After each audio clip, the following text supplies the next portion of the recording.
सवाल जो है वो अनुज का है। वो पूछते हैं एशियन पेंट्स के बारे में। एशियन पेंट्स उनकी बाई है 2300 की।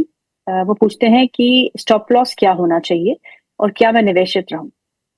देखो, आज की तारीख में अगर स्टॉप लॉस मेंटेन करने चाहते हो तो 50 डे डीएमआई है 2700 के आसपास, मतलब 100 रुपए नीचे यहाँ पे स्टॉप हम्म। लॉस मेंटेन करना चाहिए। अब बाकी ट्रेंड इज नेगेटिव, मुझे लगता है कि अच्छा प्रॉफिट बुकिंग जोन में आ चुका है। हम्म। मैं तो बोल रहा हूँ एक बार प्रॉफिट बुकिंग कर ही लो, आपका कॉस्ट अगर कम रहेगा तो the stock hmm. Can be available at 2600 in very hmm. Few months of time. तो ओवरऑल ट्रेंड नेगेटिव है, प्रॉफिट बुकिंग करना चाहिए। ओके। श्वेता का सवाल है। वो पूछते हैं आपसे ऊर्जा, आई डोंट नो, ऊर्जा के शेयर है उनके पास 28 रुपीज में। Now it is at 11 rupees, आधा से ज्यादा तो खत्म ही हो चुका है। क्या करूं, प्लीज सजेस्ट। तो it's high risky high return call, मुझे लगता है कि ये इसको ऐसे स्टॉक्स में अवॉइड ही करना चाहिए, बट ऑलरेडी इन्होंने ले चुके हैं। सो अगर आपके पास वो गट्स है कि 50% लॉस में आपको अगर लॉस करके एग्जिट करके करने की अगर कैपेसिटी है तो प्लीज एग्जिट द स्टॉक। मुझे नहीं लगता है कि स्टॉक में कुछ बड़ा एक्शन रहेगा। वरना आप ऐसा सोचते हो कि मैंने रिस्क ले ही लिया है तो मुझे होल्ड ही करना है, तो don't accumulate more, don't add more capital to such kind of risky stocks. Stock एक बार 14 रुपया या 15 रुपए के आसपास आने की कोशिश करेगा। I don't know when it will come, but वो टाइम तक आपको वेट करके वहां पे एग्जिट लेना चाहिए। एटलीस्ट 28 के बदले में 15-16 में एग्जिट करोगे तो थोड़ा लॉस आपका कम हो सकता है। बाकी अगर कैपेसिटी है, गट्स है निकलने का, तो 11 रुपए भी एग्जिट कर देना चाहिए। अंकुर का सवाल है, अंकुर मोदी का। वो पूछते हैं, सर क्या इमेजिका के fundamentals are still intact? Should one stay invested for 1 to 2 years? Yes, जिस तरीके से मैंने मैनेजमेंट से मतलब बातें कर रहा हूँ, उनसे कवर अप ले रहा हूँ, numbers are good, management focus is very good. Yes, market में वो प्राइस एक्शन में नहीं दिख रहा है, आपने देखा ही होगा लास्ट 2 महीने से मिड कैप स्मॉल कैप्स हम्म। मतलब एक्शन में है ही नहीं। ऊंचाई हो रही है, तो करेक्ट। उसके चक्कर में ये स्टॉक भी ऑलमोस्ट जो एवरेज 60-65 के आसपास ट्रेड कर रहा था हम्म। वो 50 के आसपास आ चुका है। तो जब भी ये मिड कैप स्मॉल कैप में थोड़ा सा अच्छा खासा रैली चालू हो जाएगा, मेरे हिसाब से फिर से ये स्टॉक 60-65 तो आना ही चाहिए ऑन और बिफोर दिस दिसंबर एंड या मार्च एंड के अंदर। Numbers hmm. तो अच्छे आ रहे हैं, I am in touch with hmm. Them, hold it. Hmm. अगर यहाँ पे कैपेसिटी है आपकी ऐड करने की, मुझे लगता है कि आपका कॉस्टिंग 60 या 65 के आसपास रहेगा, तो 50 में तो एवरेज करना ही चाहिए। ओके। अमोल पारिक का सवाल है। वो पूछते हैं रोलेक्स रिंग के बारे में। रोलेक्स रिंग सेल और एवरेज? देखो, स्टॉक ने तो लास्ट एक साल से अंडर परफॉर्म ही किया है भाई, so there is no reason to accumulate और buy at this point of time. Numbers थोड़े ठीक ठाक आ रहे हैं उनके quarterly, but again I be more positive if the stock goes above 140 plus. तो 140 के ऊपर मैं थोड़ा पॉजिटिव हो जाता हूँ टेक्निकल चार्ट्स पे। टाइमिंग तो अगर आपने ले चुके हैं तो yes, wait for some time, 140 plus आने के बाद फिर से शो पे आना। लेट्स सी वहां पे क्या व्यू रहेगा।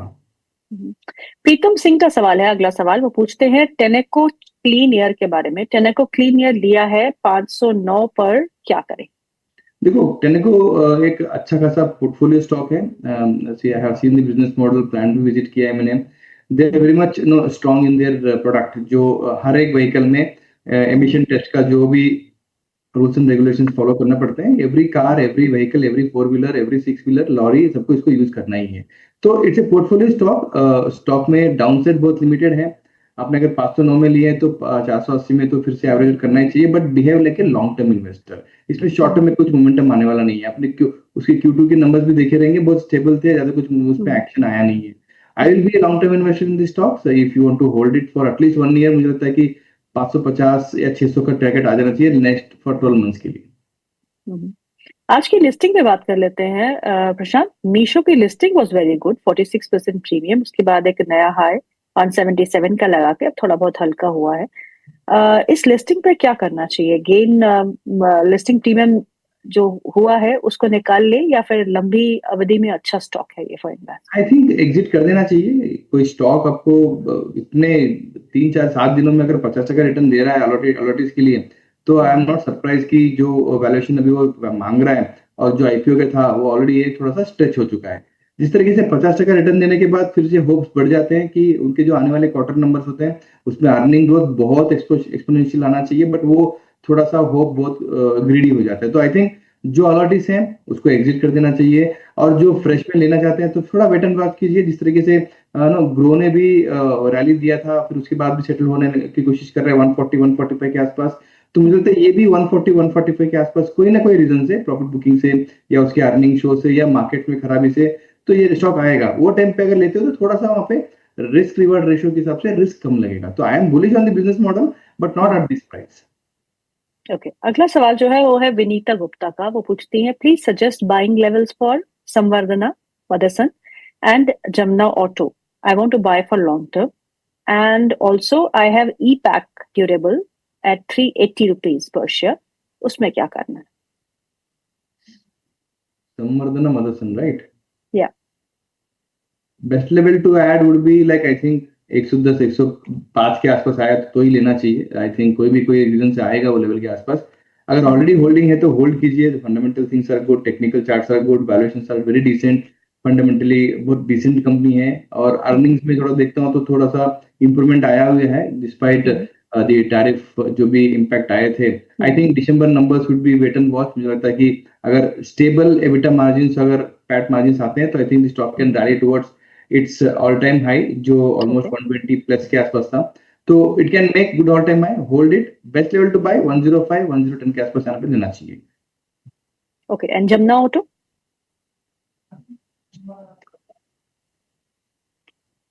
सेम ट्रेंड है, 110 105 के रेंज में आता है तो ही लेना चाहिए, but trend is very positive. Same pattern है जैसे मदरसन सुमी था, दोनों ऑटो एंसिलरीज कंपनीज हैं, तो ट्रेंड इज वेरी श्योर। और इन टर्म्स ऑफ रेशियोज मुझे लगता है Jamna auto is better than Samvardhana. Okay, Avnish Chaudhary का सवाल है। हेलो सर, मैंने एडिडा IREDA एवरेज किया कल 134 रुपीज पे 1100 शेयर, और अब मेरी बाय जो है 172 एवरेज प्राइस जो आ रहा है 172 फॉर 4561 शेयर्स। आज फिर गिर गया है सर, क्या किया जाए? देखो परेशान लग रहे। रेलवे स्टॉक थोड़ा सा अंडर परफॉर्म ही करेंगे बिकॉज वहां पे अर्निंग शोज भी थोड़ा सा खराब ही आ रहा है। जिस तरीके से मोमेंटम मार्केट्स में थे उस तरीके से मोमेंटम इसमें नहीं आ रहा है। तो I would like to advise him to hold it for at least 6 months to 12 months. आपका कॉस्ट ऑफ बाइंग जो 172 170 हुआ है वो आपका पहला टारगेट रहेगा कि वो लेवल आने दो। उसके लिए अर्निंग्स अच्छे खासे आने चाहिए। मुझे लगता है कि railway is not a short term story, it's a long term story. और फरवरी में कहीं ना कहीं रेलवे के लिए अच्छा खासा अलोकेशन बजट में मिल जाएगा। तो I think that will also add some kind of not trigger for a stock to go 150 160 और 170। उसके बाद देखते हैं एक बार कॉस्ट रिकवरी के लिए। बाकी फंडामेंटल ठीक ठाक कंपनी है, but be like a long term investor. Okay, Deepak का सवाल है। वो पूछते हैं long term view on GMR airport. हम GMR एयरपोर्ट शायद डिस्कस कर चुके हैं 106 के भाव पे। उनका सेकंड स्टॉक ले लेते हैं, LG इंडिया। उन्होंने खरीदा है 1675 पे, होल्ड करे या एक्सिट? देखो शॉर्ट टर्म में प्रेशर रहेगा ही बिकॉज जिस तरीके से Q2 अर्निंग्स से थोड़े से मार्जिन में प्रेशर लगा। आई थिंक Q3 अर्निंग्स और Q4 अर्निंग्स में अगर थोड़ा थोड़ा बेटर नंबर्स आते हैं मुझे लगता है कि स्टॉक 1800 तक तो जा सकता है एटलीस्ट शॉर्ट टर्म के लिए। ओवरऑल मैं बिजनेस मॉडल बहुत पॉजिटिव हूँ। जिस तरीके से शायद कल भी उन्होंने नए बिजनेस मॉडल्स को लॉन्च किया है वॉशिंग मशीन में या फ्रिजेस में। तो आई थिंक ट्रैक्शन तो रहेगा ही। They are done very well in terms of IPO return. और मुझे लगता है कि लॉन्ग टर्म इन्वेस्टर की सबसे होल्ड करोगे तो you will get a good return for that. For me short period of time के लिए I think 1800 can be a target at least 6 months from the current levels. Okay, अगला सवाल जो है नाम नहीं लिखा, सक्सेस के नाम से हैंडल है। NFL buying price at 90 rupees, long term view please suggest. I think hold करना चाहिए लॉन्ग टर्म से ज्यादा। पहले तो इसको एक बार एक 90 95 के ऊपर अगर क्लोजिंग मिलता है तो you will get a good momentum. But again being fertiliser company थोड़ा सा गवर्नमेंट इंटरवेंशन होता है, थोड़ा सा नो प्राइसिंग एक्शन बहुत कम रहता है इसके अंदर। तो you will have to waste your time to hold the stock for more than 1 2 3 years to make a good money out of that. Otherwise 115 120 अगर ये ऑल टाइम है के आसपास कोई भी रीजन से अगर शॉर्ट टर्म में आ जाता है तो एक अच्छा खासा एग्जिट पे लेना चाहिए।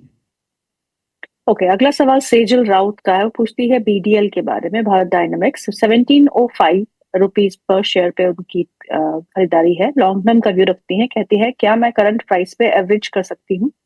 यस, अगर लॉन्ग टर्म व्यू के हिसाब से ले रहे हो तो यस एवरेज करना चाहिए, but not for short term. I think एक अच्छा खासा होप बन गया था कि पुतिन सब आए थे इंडिया में, कुछ ना कुछ डिफेंस के ऊपर बात करेंगे। तो I think everything is on hold as per my readings. मुझे लगता है कि जो बातें इंडियन गवर्नमेंट और रशियन के साथ हुआ है, मुझे लगता है कि वो पोस्ट इंडिया US डील के बाद ही उसको अनाउंसमेंट या क्लियरिटी मिलेगा इंडियन मार्केट्स के लिए।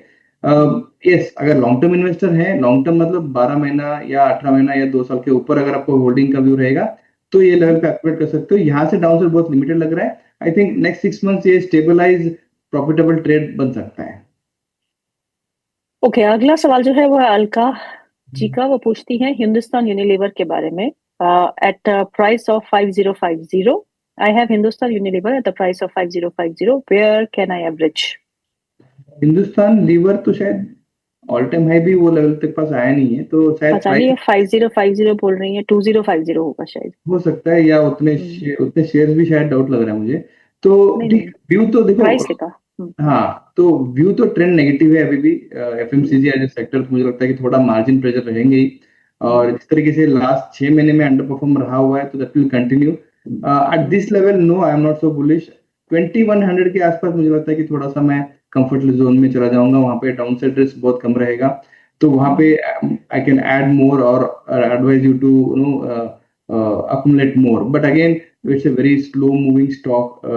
इससे बेटर तो बहुत सारे स्टॉक्स मिल जाएंगे आपको। Tata consumer can be second FMCG stock जहाँ पे आपको फोकस कर सकते हो। और ITC can also be a better stock, वहाँ पे 10-12% का मोमेंटम अच्छा खासा क्वार्टरली मिल जाता है। तो you have lot of other opportunities, but again Hindustan lever पे ही रहना है। तो best level is 2100 to average more, and upside is very limited to 2350 या 2400। ओके, अगला सवाल जो है वो कहीं खो गया है, टाटा केमिकल पे है। अरिहंत का सवाल है, Tata chemical what level to buy? I think one should start, जिस तरीके से ये इतना करेक्शन दिया हुआ है, 750 के नजदीक तक जा चुका है, तो यहाँ से आपको स्टार्ट करना चाहिए। Down side is very limited from the current levels. Trading शायद 2-3 दिन पहले ही ये ऑल टाइम लो टच करके थोड़ा सा रिकवरी दिया हुआ है। बिजनेस मॉडल में मुझे कुछ खराबी दिखती नहीं है, बट यस, थोड़ा सा मार्जिन वाइज प्रेशर उनको Q2 अर्निंग्स में दिखाया गया है। But I think companies has manage to do well for this quarter again. तो I am very much positive. I think start accumulating at these levels, keep a small stop loss, which would be 720, 722 as a stop loss from the current levels, and then you can have a good exposure towards 820 and 850। And the two triggers जो इसके लिए act करेंगे, एक तो budget और दूसरा trade deal की संभावनाएं, so that will also support the chemicals, speciality chemical stocks. एक आखिरी सवाल ले लेते हैं। Hi Prashant sir, Anant Raj and Skipper long term buying price क्या हो सकता है? This is Kamlesh. Anantraj recently अच्छा खासा मूवमेंट भी कर रहा था, उसका QIB का अनाउंसमेंट से पहले शायद ये 600 600-700 भी जाके अक्टूबर में 730-735 के आसपास उसका मोमेंटम जाके आ चुका है। See for this there are two businesses, one is real estate which is doing decently very well, but उनका जो मेजर फोकस है वो डाटा सेंटर पे है। जिस तरीके से मैनेजमेंट ने गाइडेंस दिया है, उन्होंने बताया अगले 2 साल के लिए the revenue from the data centre will really come out very strong. So अगर वो अजम्पशंस राइट है, तो ये लेवल पे लेना कोई तकलीफ नहीं है। मुझे लगता है कि यहाँ पे एक्यूमुलेट करना चाहिए, और लिया भी है तो यहाँ पे एवरेज कर सकते हो। ओवरऑल टारगेट मेरे लिए जो उसका फर्स्ट ऑल टाइम है, ये वो रहेगा, बट उसके लिए okay, data centre businesses to do well very soon. एक आखिरी सवाल ले लेती हूँ, बहुत रिक्वेस्ट कर रहे हैं, सादिक अफरीदी का है। प्रशांत सर, मैं